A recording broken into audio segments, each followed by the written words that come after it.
tyre për të tërhequr nga tenderat publik. Fondet e qytetarëve devijohen në mënyrë të organizuar dhe kriminale drejt klientëve të pushtetit dhe strukturave të lidhura me bandat. Sot, me orientim të drejt për drejt politik dhe qeveritar, siguria kombëtare u është dorëzuar de facto bandave më të rrezikshme kriminale në vend, si grupi i Çopjave, e ndërkohë që përdoren edhe elementë të tjerë të nivelit të lartë botës së krimit, si Suel Qela, për të garantuar vazhdimsinë e këtij projekti shkatrimtar për shtetin dhe rendin publik. Shteti ka rënë sepse institucionet jetike për sigurinë dhe ekonominë e vendit funksionojnë në koordinim me individ të lidhur drejt për drejt me kryeministrin, të cilët vendosin se kush përfiton parat publike dhe cilat grupe kriminale kontrollojnë tendrat dhe sektor të tjerë ekonomik. Kjo është kapje totale e shtetit. Një nivel i tillë korrupsioni dhe infiltrimi i krimit në majet e qeverisë nuk ka precedent.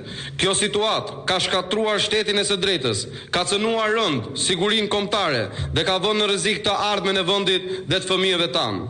Krimi organizuar është kthyer në shtyllën kryesore që mban në këmbë pushtetin e Edi Ramës.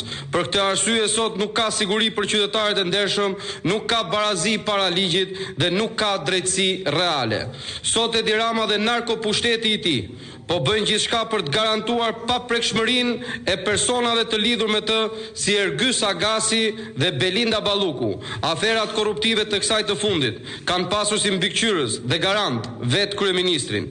Pikërisht për këtë arsye, pushteti është sulur hapur kundër ligjit, kundër drejtësisë, për të mbrojtur një zyrtare të lartë të përfshirë me afera korruptive, ku dyshohet se është i implikuar dhe patjetër që është vetë kryeministri Edi Rama.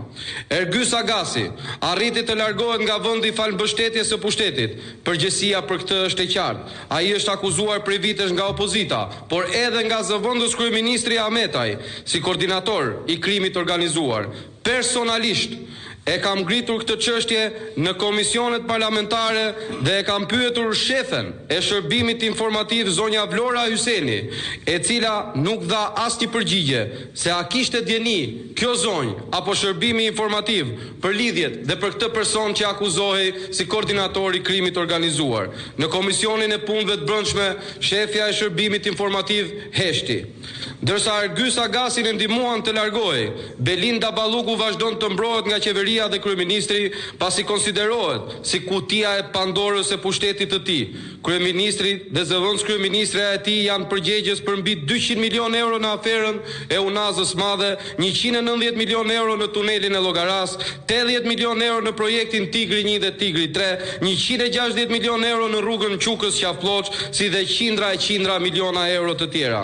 Pikërisht sepse Edi Rama është vetë në krye të këtyre aferave, sot qeveria është sulur hapur kundër ligjit dhe drejtësisë për të mbrojtur Belinda Ballukun nga frika se ajo mund të kthehet në bashkëpunëtore e drejtësisë. Sot qeveria duhet të kishte dhënë ndërheqjen. Në vend të kësaj ajo bën gjithçka për të mbrojtur korrupsionin dhe krimin me qëllim që të vazhdojë grabitja e parave të shqiptarëve. Siguria kombëtare ka rënë, ligji ka rënë, të drejtat e njerëzit kanë rënë, shteti i së drejtës ka rënë, zgjedhjet kanë rënë dhe bashkë me ta ka rënë edhe qeveria. Përballë kësaj gjendjeje, reagimi qytetar është i pashmangshëm. Zgjidhja e vetme është rezistenca demokratike dhe protestat masive.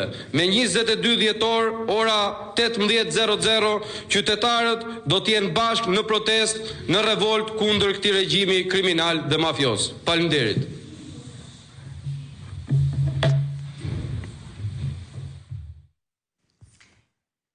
Kemi ndjekur kështu